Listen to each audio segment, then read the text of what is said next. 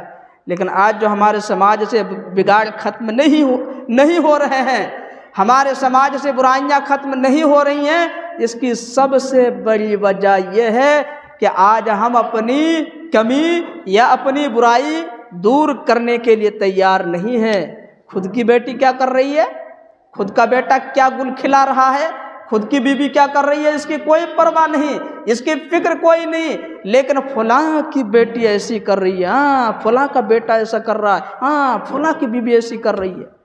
تو سارا مسئلہ یہی پیدا ہوتا ہے۔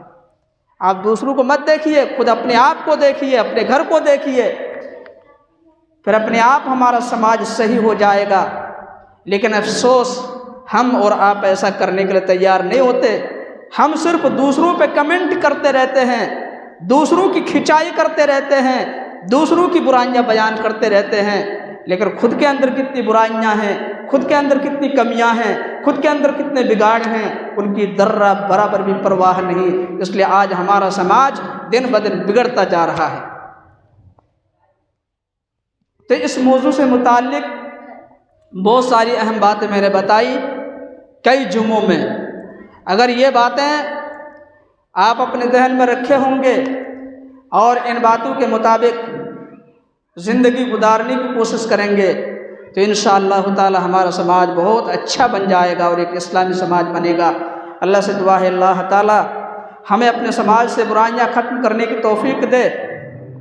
اللہ ہمیں اپنے سماج سے جتنی قسم کے بگاڑ ہیں تمام بگاڑ کو ختم کرنے کی توفیق دے۔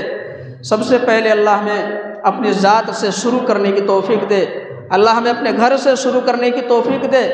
ہمیں اپنے اندر کے جو بگاڑ ہیں، اپنے گھر میں جتنے بگاڑ ہیں، اپنے گھر کے اندر جتنی برائیاں ہیں، تمام بگاڑ کو، تمام برائیوں کو ختم کرنے کی توفیق دے۔ اللہ ہمیں اسلامی تعلیمات کے مطابق زندگی گزارنے کی توفیق دے۔ اللہ ہمیں جب تک دنیا میں رکھے ایمان کی حالت میں اسلام پہ رکھے، عقیدہ توحید پہ رکھے، نبی کی سنت پہ رکھے، اور جب ہمارا خاتمہ ہو ایمان کی حالت میں ہو، اسلام پہ ہو، عقیدہ توحید پہ ہو، نبی کی سنت پہ ہو۔ آمین یا رب العالمین۔